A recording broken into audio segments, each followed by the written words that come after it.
त्रिपुरारुणविग्रहां त्रिनयनां माणिक्यमौलिस्फुरत्तारानायकशेखरां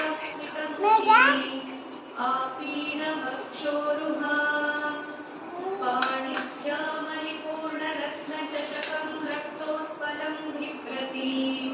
सौम्यां रत्नघटस्थरत्नचरणां ध्यायेत्परामम्बिकाम्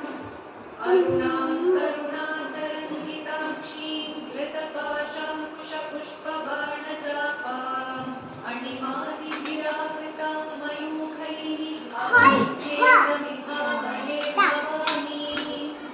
ध्यायेत् पद्मासनस्थां विकसितवदनां पद्मपत्रायताक्षीं हेमां पीतवस्त्रां करतलितलसद्देव पद्माम्बराङ्गीं सर्वालङ्कारयुक्तां सततमभयदां भक्तनम्रां भवानीं श्रीविद्यां